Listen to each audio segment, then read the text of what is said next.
da Vida, um encontro semanal com a doutrina dos espíritos, codificada pelo ilustre pensador francês Allan Kardec.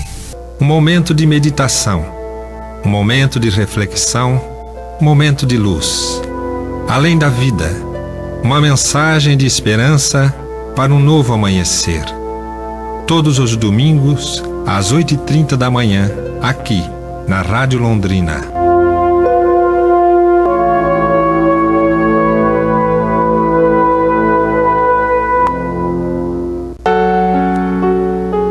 Bom dia, prezados ouvintes da Rádio Londrina. Bom dia, Antônio. Bom dia, Michela, Cacá. Que todos nós tenhamos hoje um domingo de muita paz, muita luz, não é, Antônio? Bom dia, Teca. Bom dia a todos. Bom dia aos nossos ouvintes. Agradecer a Deus a oportunidade de estar aqui com vocês e podermos, neste domingo de Páscoa, falarmos sobre a ressurreição do Cristo. Obrigado e um bom dia mais uma vez a todos. Michela. Bom dia Cacá, Teca, Antônio, bom dia a todos. Mais uma vez um prazer estar aqui com vocês, falando nesse domingo tão iluminado, né? Que essas falas de hoje entrem no nosso coração e tragam a nossa paz. E como nós fazemos então todos os domingos, né? A gente começa o nosso programa falando então, ouvindo um pouquinho, na verdade, do momento espírita que nos falará hoje sobre o paralítico de Cafarnaum. Cafarnaum era uma cidadezinha que se situava no lado setentrional do lago de Genezaré. Seus vales eram frescos, cortados por arroios cantantes. Em suas praias, as águas eram boas para a pesca e, por essa razão, disputadas pelos pescadores. O casario era baixo, cercado por árvores frondosas, coloridas por trepadeiras de flores miúdas. Jesus amava aquela cidade e a escolheu para o início de seu ministério de amor. Corria de boca ao ouvido a notícia das curas e dos maravilhosos feitos do mestre Nazareno, atraindo curiosos e aflitos das cercanias. A casa de Simão Pedro havia sido invadida por grande número de pessoas que buscavam Jesus. O sol estava alto quando um grupo carregando um paralítico tentou aproximar-se da porta. A multidão era tão compacta que não foi possível. Porém, tamanha era a aflição do doente, há muito preso ao leito, que seus amigos ergueram-no ao terraço e desceram-no pelo teto da sala onde estava o rabi. Abriu-se um pequeno espaço na apinhada sala, e o mestre, sem demonstrar qualquer surpresa, olhou demoradamente para o enfermo. Natanael ben Elias, crês que eu possa te curar? Perguntou, olhando-o nos olhos. Sim, creio, respondeu rapidamente. Tomado de súbito estremecimento, perguntou: Senhor, como sabes o meu nome? Conheces-me? Sim, eu te conheço desde sempre, respondeu Jesus. Sou o bom pastor que conhece todas as ovelhas que o Pai me confiou. Antes mesmo que Natanael pudesse refletir a respeito daquelas palavras, Jesus estendeu as mãos sobre ele e disse-lhe com voz firme e imperiosa: Levanta-te, toma tua cama e vai para tua casa. Natanael ergueu-se e deu um grito de euforia ao perceber-se livre da moléstia que o infelicitara por longo período. Sem muita demora, abandonou a casa de Pedro na companhia dos companheiros, ainda sem compreender bem o que lhe acontecera. À noite, quando Jesus buscava refazimento à beira do lago de Genezaré, Pedro o encontrou com os olhos imersos em lágrimas. Rabi, estás chorando? De felicidade, suponho, depois de tantos eventos felizes. Choro, mas de tristeza, afirmou o mestre. Choro, Simão, porque neste momento, muitos daqueles que hoje curei se encontram entregues a antigos vícios. Recobraram o ânimo, a voz, a saúde, para se precipitarem outra vez nos despenhadeiros da insensatez.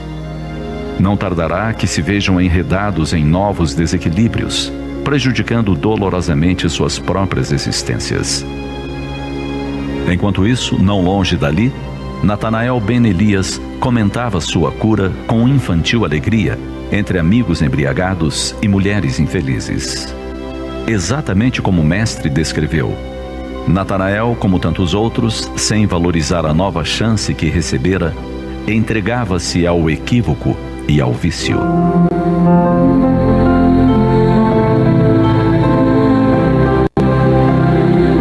A proposta do Cristo jamais teve a intenção de oferecer ao homem alegrias superficiais. As dores que nos chegam, usualmente causadas pela nossa própria negligência, são métodos severos, porém eficazes, para curar e disciplinar nossos espíritos reincidentes no erro. Somente a efetiva compreensão e aplicação dos ensinamentos do Mestre Nazareno nos possibilitarão alcançar a felicidade verdadeira.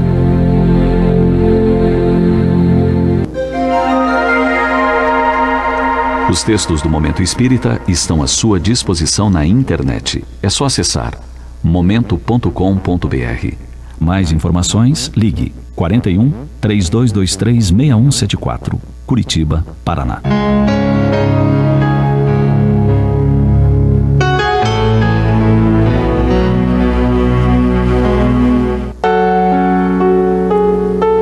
Tá aí, meus amigos, a mensagem do Momento Espírita de hoje. E enquanto eu ouvia a mensagem, né, eu me recordo, né, do capítulo 5 do Evangelho segundo o Espiritismo, bem-aventurados aflitos, né, porque há um momento dentro desse capítulo que Kardec nos fala que muitas vezes, ou na maioria das vezes, o homem é o próprio culpado da sua infelicidade, das suas dores, né, e que ele não pode culpar ninguém a não ser ele mesmo por tudo isso. E a gente vê que realmente é isso, né? A gente muitas vezes não aproveitamos as oportunidades que temos, né? A gente vê, assim, às vezes uma melhora e já busca algo mais para nos afligir de novo.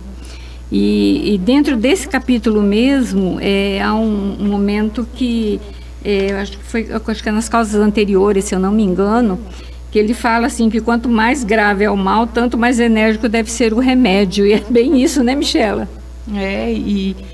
E essa oportunidade que Jesus nos dá quando ele cura, ou que ele nos dá essas bênçãos, todas essas dores, na verdade, são oportunidades da gente refletir sobre os nossos atos e ter aí o que nós vamos falar hoje um pouquinho mais, que é a ressurreição, né? O ressurgimento de uma mudança, de um novo indivíduo que vai estar mais ligado a Deus, para que eu o deixe tão feliz também.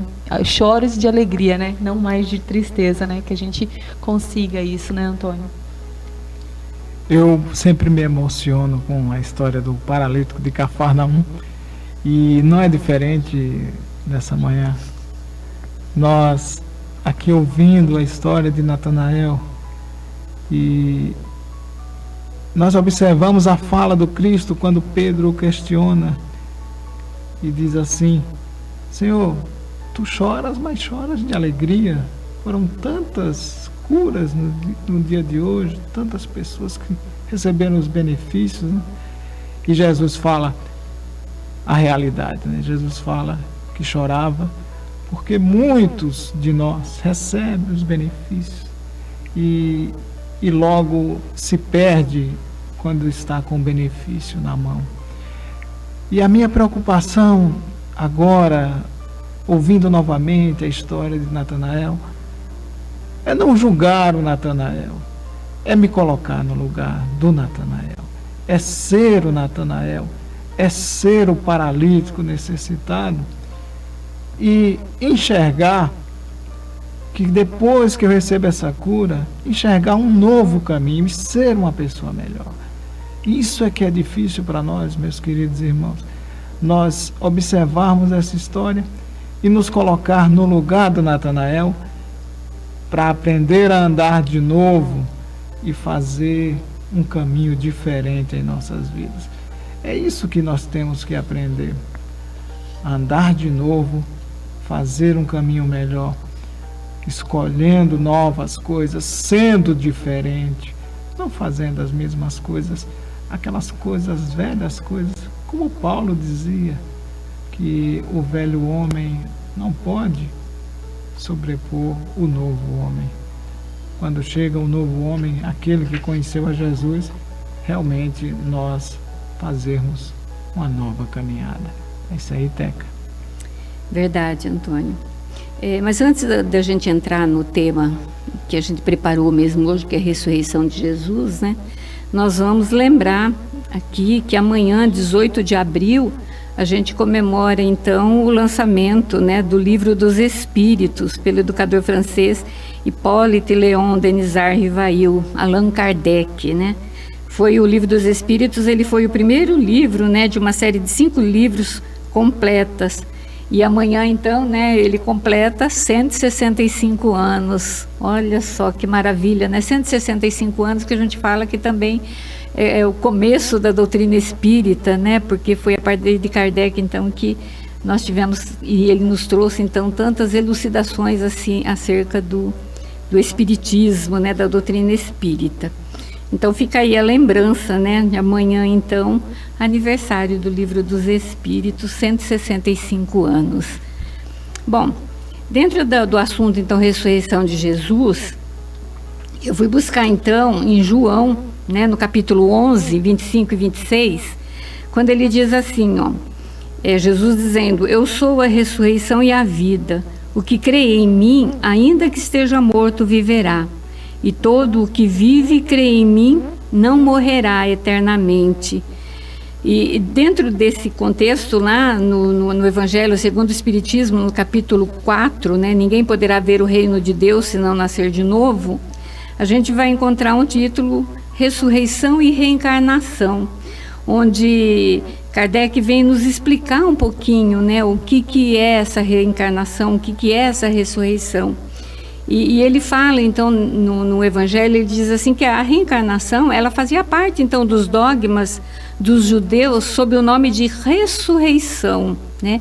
Então, assim, a igreja fala ressurreição, nós falamos reencarnação, mas que é a mesma coisa. E dentro, então, né, da época de Jesus, os saduceus eram um povo, então, que ele não acreditava na reencarnação ou na ressurreição, eles acreditavam numa vida única, né?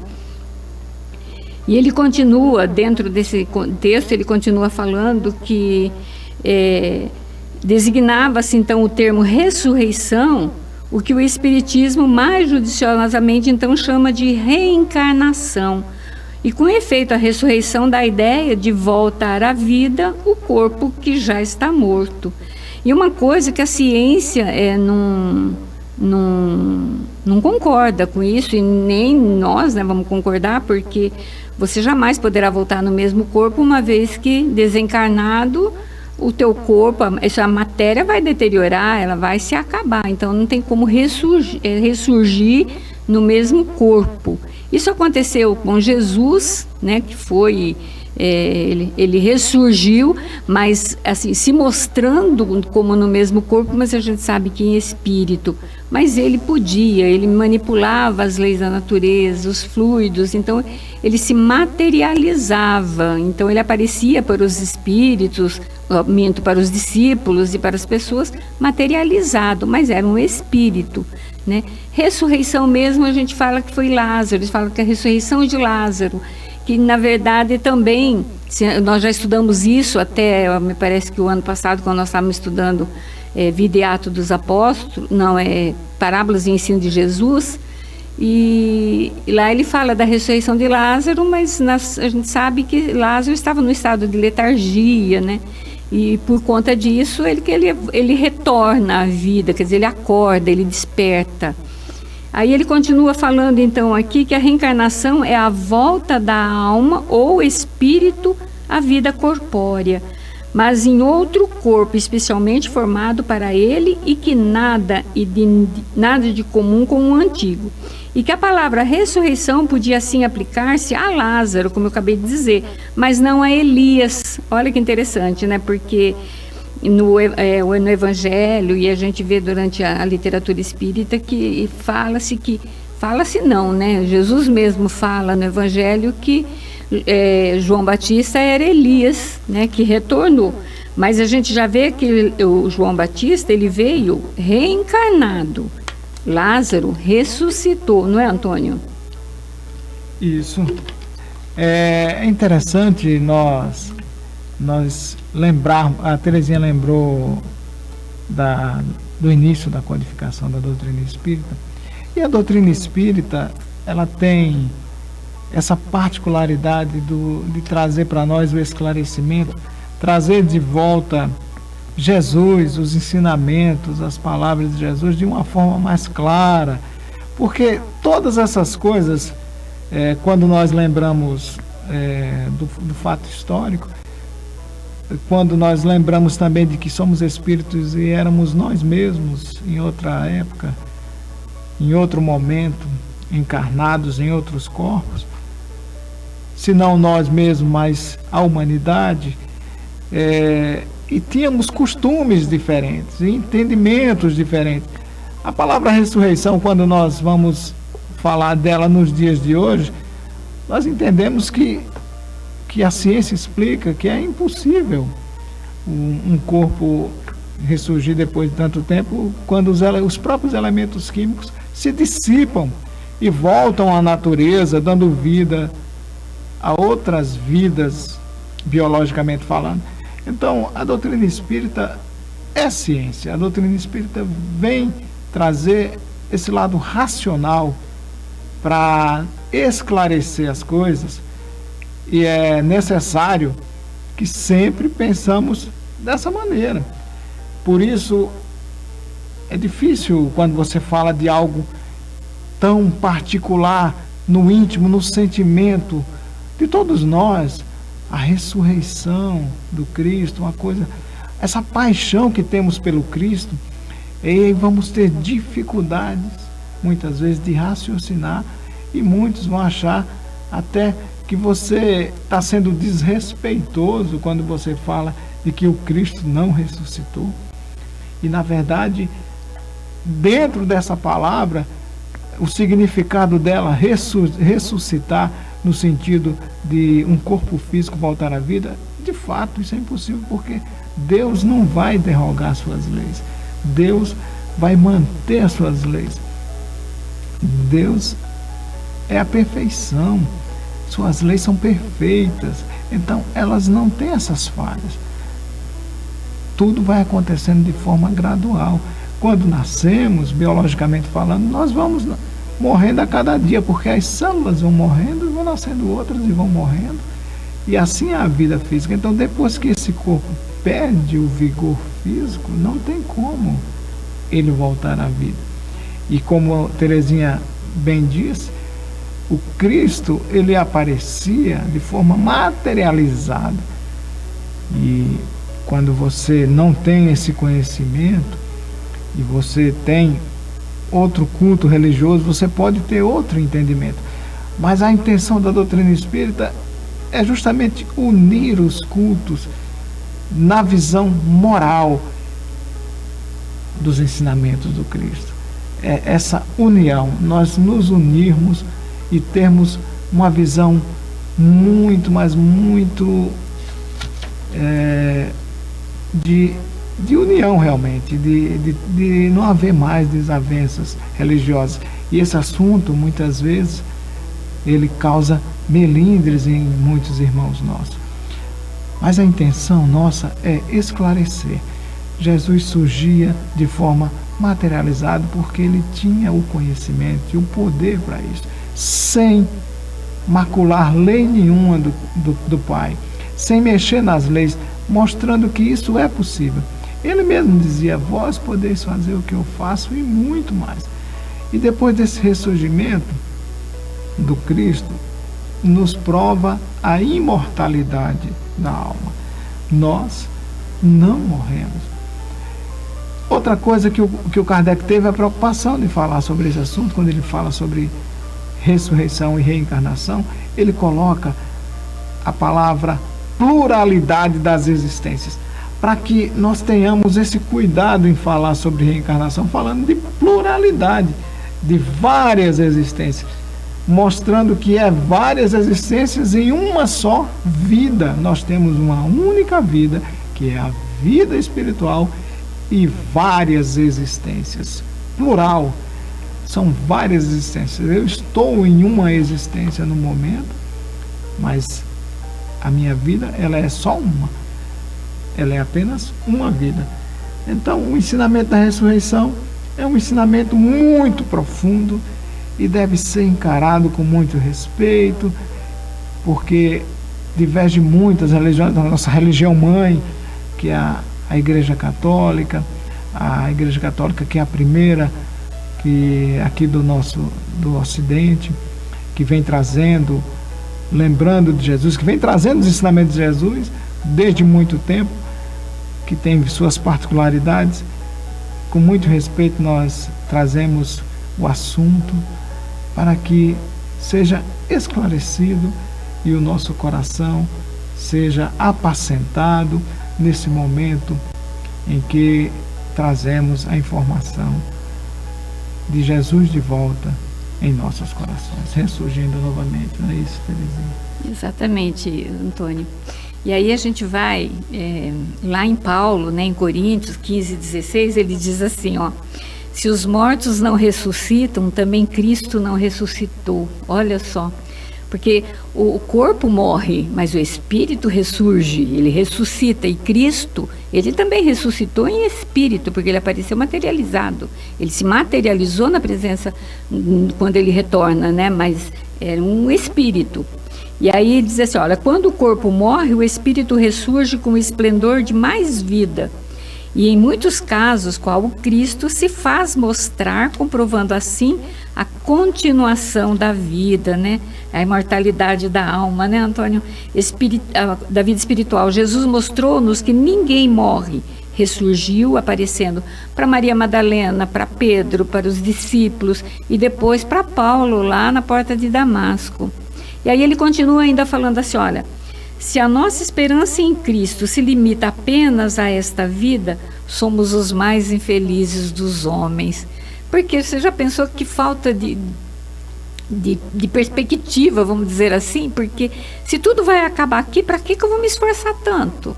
Para que eu vou estudar tanto? Para que eu vou fazer tanta coisa se tudo vai terminar ali no túmulo? Primeiro porque eu não tenho a certeza de que eu vou viver 90 anos. Eu posso viver 30, posso viver 20. E aí, tudo aquilo que eu empreguei foi para nada? Né? Então, é por isso que Paulo diz assim, se a gente pensar apenas numa vida, nós somos muito infelizes, somos mesmo. E aí, Caibar Schutel, ele vai falar então no livro Parábolas e Ensinos de Jesus, ele vai dizer assim, que o sentimento da imortalidade que nos anima é a certeza da outra vida que nos faz viver nesta confronte erguida. É lógico, porque nós sabemos, o Espírito é eterno. Esse corpo morre, mas nós vamos continuar ainda, nossa, infinitamente, né? A gente não sabe. Sem desfalecer, embora sangrando os pés por estradas pedregosas, dilacerando as carnes nos espinhos que tentam impedir nossa marcha triunfal. Triunfal para o bem, para a verdade e para Deus. É revestido da imortalidade que singramos os mares barroscosos da adversidade em frágil batel, sem que ondas impetuosas nos afastem do norte da vida. Olha que interessante que ele nos fala aqui. E é exatamente esse espírito de imortalidade, sabendo da imortalidade da alma, sabendo que o espírito é eterno, é que nós vamos angariando a cada dia coisas para o nosso espírito, coisas boas, o bem, o amor ao próximo, os ensinamentos mesmo que Jesus nos falou, porque é isso que nós vamos levar na nossa bagagem, não são as coisas materiais, né? E Jesus, durante todo o tempo que ele aqui esteve, ele veio nos mostrar exatamente isso, e ele ainda nos deixou como exemplo quando ele ressuscita, quando ele volta para nós novamente, exatamente para mostrar que nada se acaba, que a vida continua. Então, se nós temos, na verdade, que lutar sempre para angariar sempre virtudes morais, isso a gente não pode descuidar jamais, porque Jesus é o nosso leme, Jesus é o nosso norte, não é, Michela? Dando continuidade que os dois comentaram, né, que a ressurreição, que a palavra vem a antiga era anástase, né, que seria levantar, ressurgir. A gente tem então a ressurreição, como até que o Antônio comentário do corpo, que seria a reencarnação, essa oportunidade de voltar. E a ressurreição da nossa consciência, que a Teca acabou de falar, né? Que é a mudança nas nossas atitudes. Então, Emmanuel vem trazer para nós que ressurreição é vida, é atitude, é transformação, é progresso. Que a vida, ela não pode, como a Teca falou, ser compreendida que é do nascimento ao túmulo, porque a gente nasce, a gente cresce, a gente desenvolve, a gente desencarna, a gente volta para a pátria espiritual, a gente se prepara, desenvolve, aprende para retornar ao corpo físico, para a gente conseguir então resolver aquelas encrencas, né? Aquelas antipatias que a gente ainda tem para desenvolver, para melhorar. Por isso que fala tanto, né, que Paulo falou da luz, da oportunidade. Jesus vem mostrar isso para nós. Jesus, no dia da sua crucificação, ele foi xingado, ele foi dita palavras duras, os apóstolos, a maioria não estavam com eles, ela teve a negação do Pedro, mas ele ressurgiu. E quando ele ressurgiu para quem? Para todos estes que precisavam ainda desse desenvolvimento, que precisavam dessa ressurreição, desse ressurgimento da consciência em si. E isso fez que mudasse tudo, porque Cristo mostrou realmente aonde é a nossa vida, que a nossa vida é a espiritual, e trouxe essa esperança, essa oportunidade, esse ensinamento que a vida terrestre é uma vida de aprendizado, que a matéria não é o importante, mas sim o que eu faço. Então, assim como Deus, como Jesus, que retornou e mostrou isso, que voltou para os apóstolos, abraçou e mudou totalmente a vida deles, é essa oportunidade que cada vez que nós renascemos, nós temos. Então, meus amigos, é momento agora, como a Teca falou, de a gente perdoar, de a gente aceitar, de a gente compreender que cada irmão nosso, seja na nossa família, seja nos amigos, no trabalho, não importa, que cada conhecido nosso, cada um está num grau de desenvolvimento. Porque, como a gente falou, isso é a vida, é a atitude, é consciência, é o aprendizado. E cada pessoa aprende. A gente olha isso na escola de uma determinada maneira diferente. E eles têm, então, com esse desenvolvimento, a gente tem que compreender que cada um está num nível. E com isso, mudar o meu coração. Tirar, como o Antônio falou lá no começo, né, o julgamento. Porque não existe certo e existe errado. Existe o tempo que aquela pessoa está compreendendo os ensinamentos de Jesus. E se nós fizermos isso, nós teremos esse julgo leve e suave que Jesus tinha. Porque ele não julgava.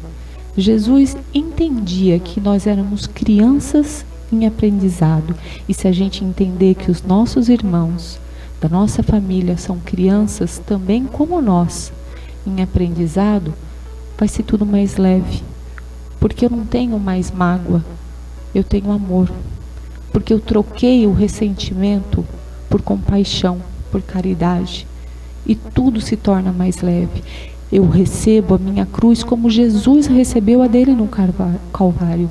Ele mostrou para nós que cada um tome a sua dor, porque a dor, as pedras no caminho, os espinhos, é que nos fazem muitas vezes relembrar a nossa consciência, a nossa necessidade de mudança. Quantas vezes a gente está fútil, supérfluo na vida e acontece algumas coisas que nos faz repensar, né? Nos faz tomar essa consciência do progresso novamente, essa ressurreição. Então a Páscoa, meus amigos, é tudo isso. É a ressurreição, é a morte do corpo físico, o retorno à vida espiritual, o retorno ao mundo físico corpóreo depois, e a ressurreição da nossa consciência, do nosso entendimento, do nosso amor. Então, essa é o que eu queria mais passar para todos, que a gente tem que rever realmente os nossos irmãos, ter esse sentimento de amor que Jesus teve tanto conosco, que a gente tenha essa esperança da vida futura, que a gente não se preocupe com hoje e com amanhã, porque tudo é feito conforme a vontade de Deus para o nosso adiantamento, não é isso, Teca? Exatamente, Michela. A Michela falou muito bem, viu? Continuando então, né, falando sobre a ressurreição, no livro 4, né, do livro dos Espíritos, no capítulo 2, quando fala de penas e gozo futuro, na questão 1010, Kardec pergunta então para os espíritos, o dogma da ressurreição da carne é a consagração da reencarnação ensinada pelos espíritos? Olha como Kardec era minucioso, né, nas perguntas, né? E aí os espíritos respondem então, como quereis que o seja de outro modo? Essas palavras, como tantas outras, não parecem insensatas aos olhos de certa pessoa, senão porque as tomam ao pé da letra. E aí ele continua lá no fim, falando assim, olha, a doutrina da a doutrina da pluralidade das existências, como estava o Antônio falando agora há pouco, está conforme a justiça de Deus.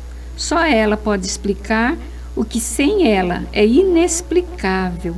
Porque se nós começar a questionar, porque a doutrina espírita ela é pura razão, e se a gente começar a usar a nossa razão e questionar a nossa vida, nós vamos chegar a essa conclusão aqui de que, gente, nada se acaba no túmulo.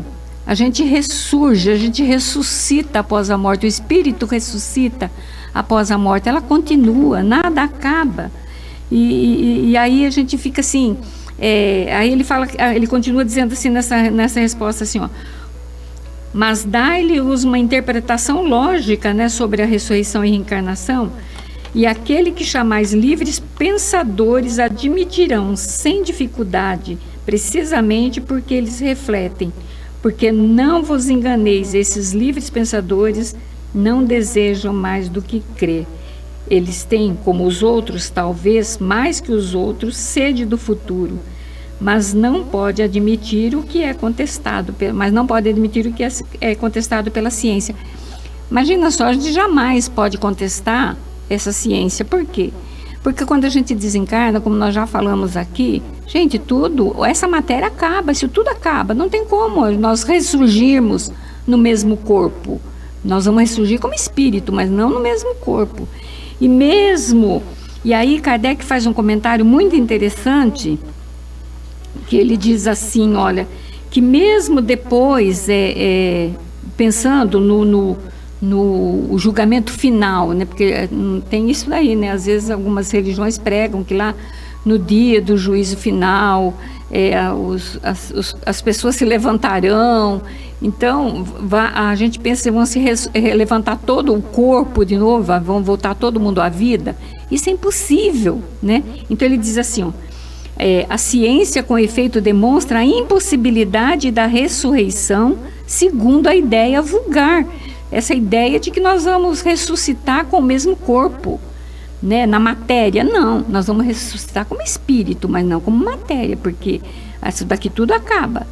Se os restos do corpo humano permanecessem homogêneos, fossem dispersos e reduzidos a pó, se conceberia ainda a reunião em um momento dado. Mas as coisas não se passam assim. O corpo é formado de elementos diversos, oxigênio, hidrogênio, azoto, o que o Antônio estava falando agora há pouco. Isso tudo vai se perder, né? Mas o que vai se sobressair é o espírito.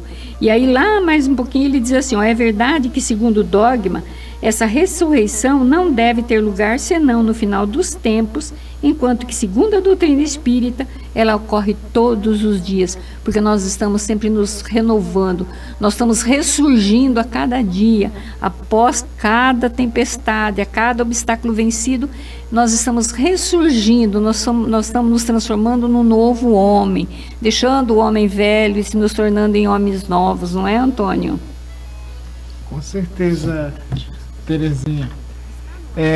Nós estávamos muito, mas muito felizes com o comentário da Michela, falando muito bem realmente. Nós temos uma dificuldade naturalmente de entendermos essas coisas. E observe, nós estamos comemorando um domingo de Páscoa, e essa ideia de Páscoa, ela nasce lá com o povo hebreu, e comemorar a sua liberdade do momento de escravidão. Eles eram escravos dos egípcios, e aí nasce essa ideia de Páscoa, né? E hoje, nos dias de hoje, nós temos uma visão completamente diferente. O povo judeu, obviamente, que ainda trata isso de uma maneira mais parecida com aquilo, mas já mudou. Nós vamos evoluindo, é um processo natural. E nesse processo natural de evolução, nós temos que perdermos essa coisa de enxergar, de visualizar com julgamento. Nós temos que ver apenas para observar e aprender observando o outro. Aprender, evoluir. E como eu falei, como as coisas mudam e como nós mudamos, essa ideia de Páscoa hoje, sem julgamento algum, sem querer condenar ninguém, sem querer dizer do certo ou do errado. Hoje nós falamos de tantas outras coisas. É importante unirmos a família, é importante essa união, nós vivermos em união. Não importa se é em torno do coelhinho da Páscoa ou se é em torno de uma ideia de que estou livre da escravidão do Egito. Isso já faz muito tempo. O importante é que essa ideia de Páscoa, essa ideia de ressurreição, essa ideia de ressurgir, faça com que nós, de fato, saiamos da mesmice, de viver do mesmo modo. Nós busquemos ser melhor, porque quando a doutrina espírita entrou em nossas vidas, entrou para mudarmos, entrou para modificarmos, renovarmos, nos reformarmos. A proposta principal da doutrina espírita é a reforma íntima. E isso é muito íntimo de cada um, se reformar. E quando Jesus, lembrando sempre de Jesus, porque a doutrina espírita vem trazer de volta o ensinamento das máximas de Jesus, do Cristo. E aí o Cristo diz assim: observais muito bem o argueiro no olho do teu irmão, mas não enxergas uma trave que está na tua frente. Nós temos, Jesus já falava disso há muito tempo. Não é pegar ao pé da letra. Observe o sentido dessas palavras, mas não para o outro. Observe para si mesmo. Eu observo para mim. Eu observo na minha vida. Qual é esse argueiro que eu estou enxergando no olho do meu irmão? O argueiro é algo pequeno que está longe da minha vista. E essa trave, uma trave, algo maior, que está na minha frente, que eu não consigo enxergar. O que é isso de fato? O que é isso senão é essa condição nossa de observarmos sempre a vida com o julgamento?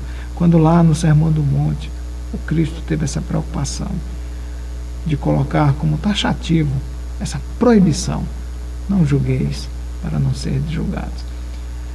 O ressurgimento em nós deve ser de um homem novo, deve ser de fato de alguém novo. Vamos aproveitar, mesmo comendo chocolate, aproveitar para sermos novos. Não importa se é só comendo chocolate, mas ser de fato novo, um interior novo. Você ser a pessoa nova, respeitar o outro, respeitar o tempo do outro, respeitar a ideia do outro, porque cada um tem seu tempo e nós temos o nosso tempo, e o nosso tempo, ele é na imortalidade da alma. Nós somos espíritos, estamos vivendo uma nova existência, estamos num novo tempo. Muitas dificuldades estamos vivendo, muitas vezes dizendo assim: nossa, o mundo traz muito sofrimento. Se nós observarmos num ponto de vista geral, é muita dor, é muita confusão, é muitos problemas. Mas quando nós trazemos para o nosso mundo, não é muito diferente. Esses problemas continuam existindo. Mas o que seríamos de nós sem os problemas? Já que não conseguimos nos modificar, já se fazem mais de 2000 anos que o Cristo passou por aqui, nos ensinando, nos orientando, vivendo tudo isso.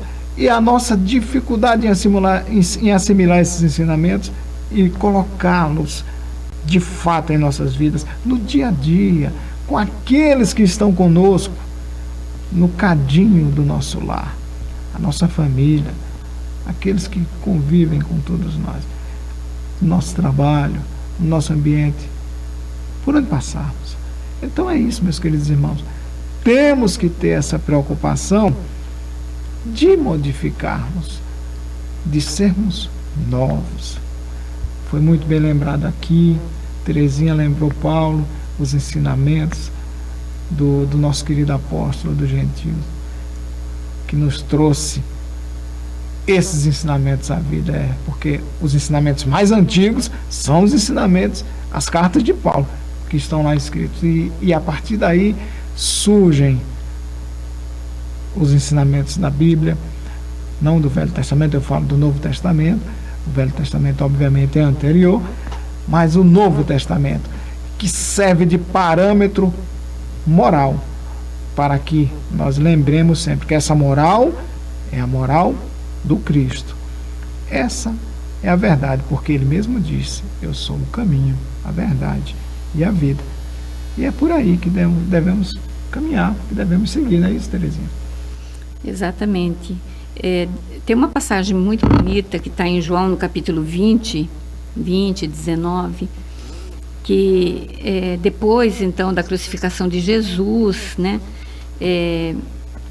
os discípulos ficaram, assim, meio que perdidos, né, eles ficaram sem saber que rumo tomar, e também ficaram temerosos, né, por conta da perseguição, né, e aí na passagem ele diz assim, olha, chegada porém que foi a tarde daquele mesmo dia, que era o primeiro da semana, presta atenção, estando fechadas as portas da casa onde os discípulos se achavam juntos, por medo que tinham dos judeus, veio Jesus e se pôs em pé no meio deles e disse-lhes: paz seja convosco.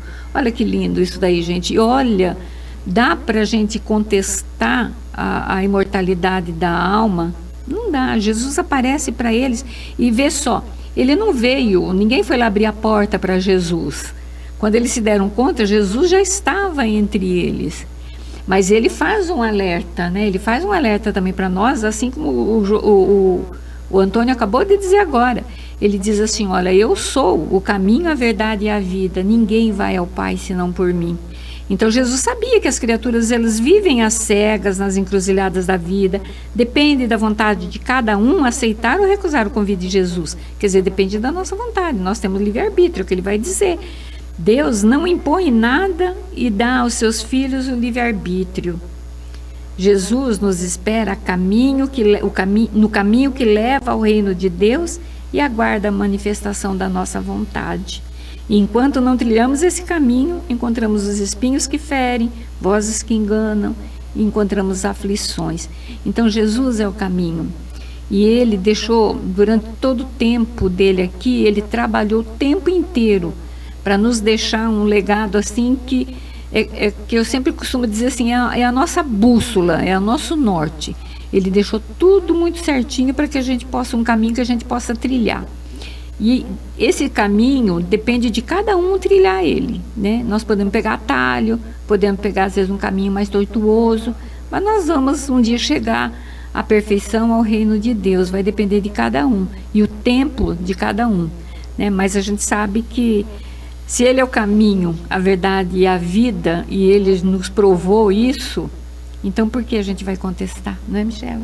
E quando ele diz que ninguém vai ao Pai senão por ele está querendo dizer isso. Tome o meu ensinamento, tome a tua cruz como eu tomei a minha, dos espinhos, e fui em frente, e perdoei e amei.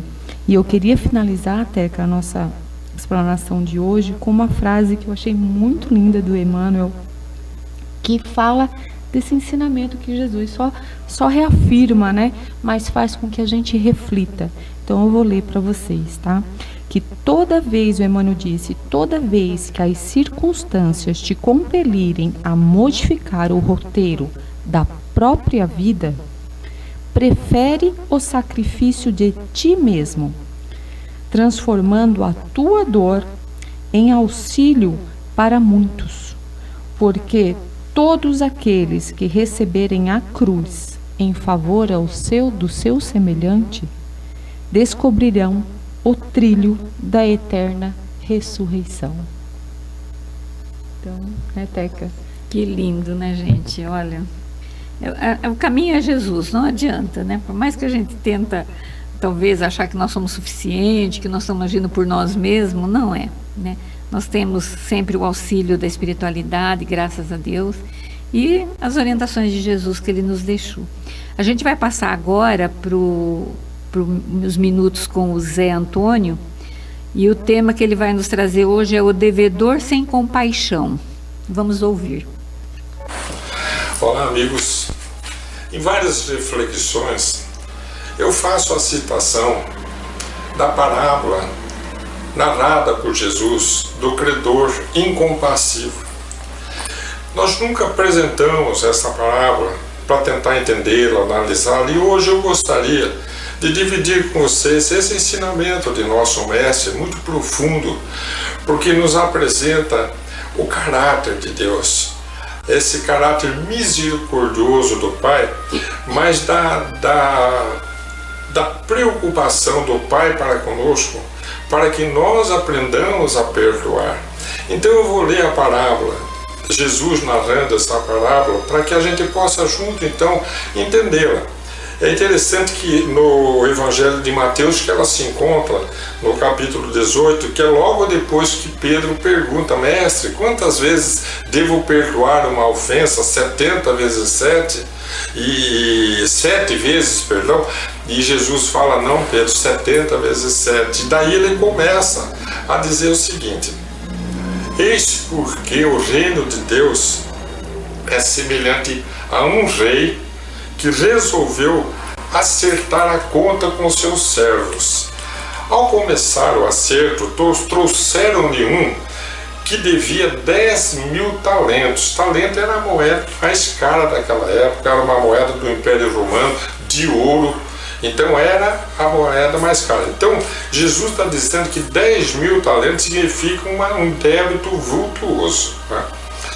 Não tendo este com que pagar, o Senhor ordenou que o vendessem. Jesus está contando que o vendesse juntamente com a mulher e com os filhos e todos os seus bens para o pagamento da dívida.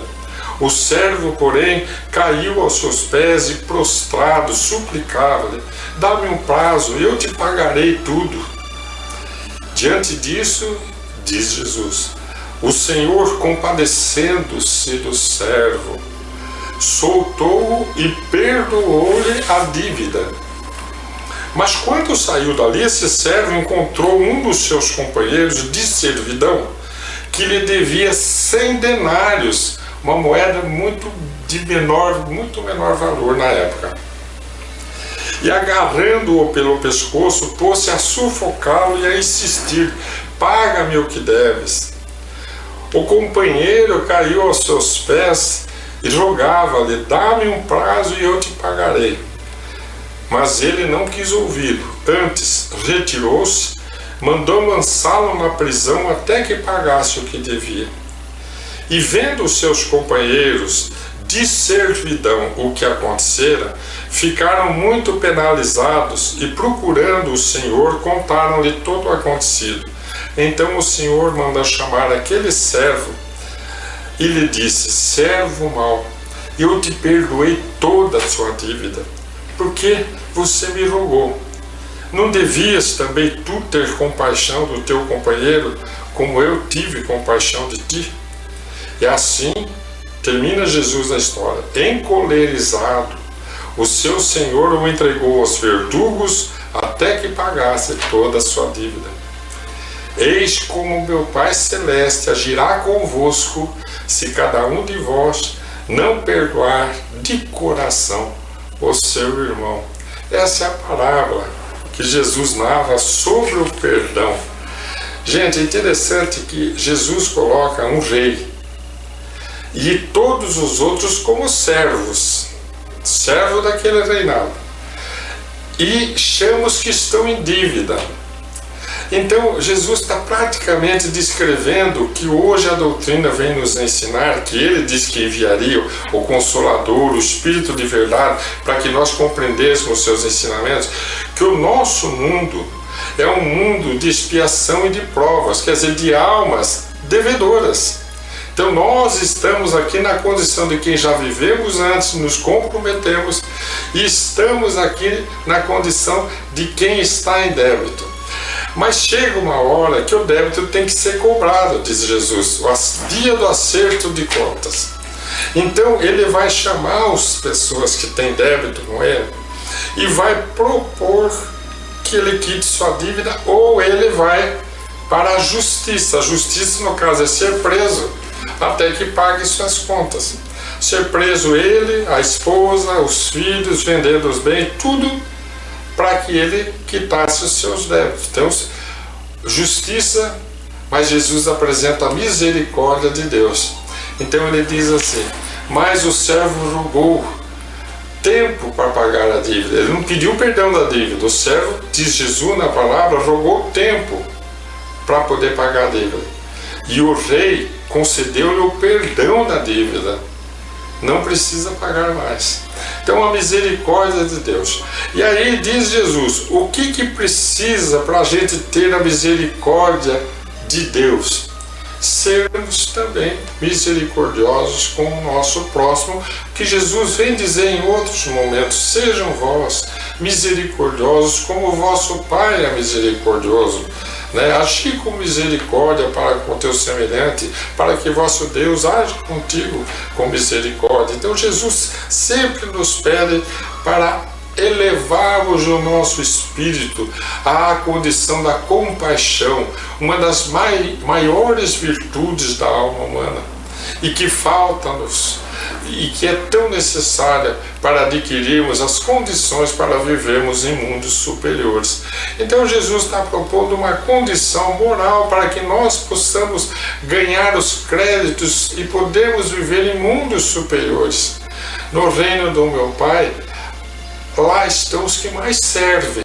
Então Jesus diz que no reino de Deus, quer dizer, nos planos superiores, vivem os humildes, os que não têm orgulho, arrogância, mas também os que são misericordiosos, que são compassivos. Então ele diz: seja misericordioso.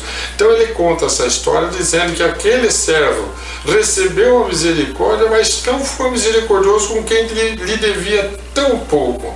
E aí ele foi preso e levado para sofrer na mão dos verdugos, dos castigadores, dos soldados do rei, até que ele pagasse aquela dívida. Então a justiça de Deus é apresentada pelo Espiritismo como algo com o qual nós temos que nos defrontar, porque somos espíritos em débitos. Então o sofrimento aqui na Terra é a justiça de Deus cobrando-nos. Exatamente. Mas se nós nos tornamos bons, Deus não precisa que essa cobrança se demore muito. E aí Allan Kardec ouve dos espíritos superiores e vem nos ensinar: quanto mais nós demoramos para nos tornarmos bons, mais imperfeitos continuarmos, mais teremos que sofrer as consequências da nossa imperfeição. E as consequências da nossa imperfeição, no caso, a falta de compaixão, vai ser o aumento do nosso sofrimento. Mas tem gente que fala assim: eu nunca fiz nada de mal nessa vida e sou uma pessoa boa. E o sofrimento veio porque a justiça de Deus existe, mas não na intensidade que deveria vir se nós não tivéssemos melhorado, se nós não tivéssemos nos tornado espíritos melhores. É muito importante compreendermos que quanto melhor nos tornarmos, mais nos isentamos da necessidade de quitarmos determinados débitos. E o fato de termos que quitar alguns não quer dizer que Deus não continua misericordioso. Muitas vezes nós pedimos, antes de reencarnarmos, fazendo a programação da nossa vida, para passarmos pela prova, para nós nos libertarmos, não para Deus nos perdoar, mas para nós nos libertarmos de nossos débitos dentro da nossa consciência.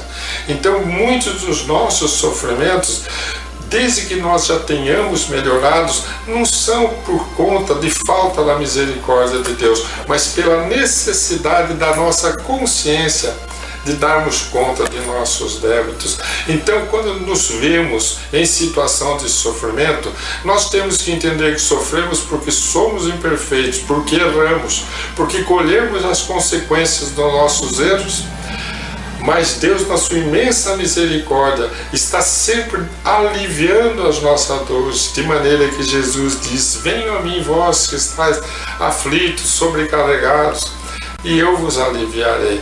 Porque Ele está dizendo que a bondade de Deus permite que Ele torne menor os nossos sofrimentos. Há um caso muito interessante que a gente ouviu no começo do conhecimento da doutrina espírita, que marca muito nas histórias de Chico, de uma mãe que leva o filho que está lá, o marido tinha lá perdido um dedo numa máquina do emprego dele, e aí a esposa comenta com o Chico: nossa, Chico, olha, você vê, meu marido perdeu o dedo. E ele diz assim: estava programado para perder o braço, mas graças à transformação sincera, moral de vocês, aos esforços sinceros que vocês fazem por se tornarem melhores, ele perdeu só o dedo mindinho. Então você veja que interessante, Chico faz esse comentário sobre a orientação dos guias espirituais, dizendo que pela programação espiritual, pelo tamanho do débito, ele deveria ter perdido aquele braço. Muita gente então está recebendo moratórias, concessões, cartas de créditos, como dizem os espíritos amigos, através de André Luiz no livro Ação e Reação, para minimizar suas dores. Não quer dizer que seus erros deixaram de ser graves, que sua culpa deixou de ser grave. Quer dizer que sua transformação está sendo sincera e que a misericórdia de Deus só nos pede que nós sejamos compassivos com o nosso próximo. Até o nosso próximo encontro. Está aí, prezados ouvintes, a mensagem do Zé Antônio, mensagem bastante profunda, muito bem explicada e que nos faz realmente pensar, né?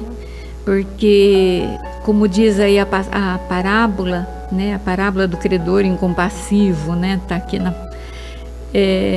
muitas vezes, quando nós rezamos, né, ou falamos a oração que Jesus nos ensinou, a gente pede, né, Pai, perdoa as nossas dívidas assim como perdoamos os nossos devedores. Mas não é bem assim que a gente ainda está fazendo, né? Nós queremos o nosso perdão, mas perdoar o outro ainda é uma dificuldade que nós trazemos e que temos que começar a trabalhar isso aí em nós, né? Colocar em prática o ensinamento maior de Jesus: ama a Deus acima de tudo e ao próximo como a si mesmo. Se a gente fizer isso, né, toda a nossa vida ela vai estar caminhando de uma forma para a gente chegar realmente à perfeição, né, Antônio? Verdade. Neste domingo de Páscoa, o domingo em que lembramos a ressurreição do Cristo, façamos em nós o ressurgimento de um novo homem. Vamos lembrar, aproveitando essa mensagem do Zé Antônio, vamos lembrar de que a proposta da doutrina espírita é a proposta da reforma íntima. Vamos lembrar de nós mesmos, não no sentido egoísta, mas lembrar da necessidade que temos todos nós de aprender a perdoar, de que somos merecedores de perdão. Então, vamos lembrar sempre disso, vamos lembrar dos ensinamentos. E nesse domingo eu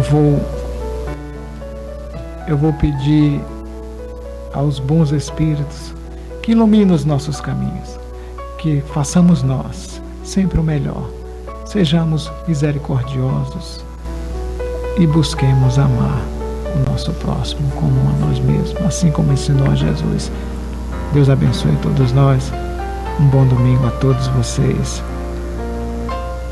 Michela.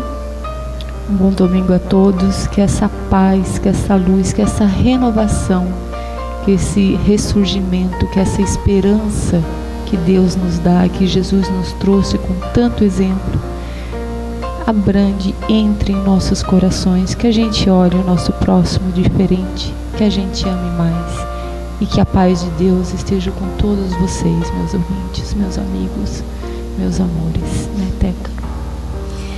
Bom, a gente está então terminando, né, dando já final ao nosso programa. Queremos também desejar a todos vocês um domingo de bastante reflexão, um domingo de bastante questionamento de si mesmo, né, sobre as nossas atitudes, e rogando ao Pai que nos envolva, nos abençoe, nos dando uma semana de muita paz, muita luz, e que possamos estar aqui no terceiro domingo que vem de novo. Muito obrigada a todos, um bom domingo, que Jesus nos abençoe.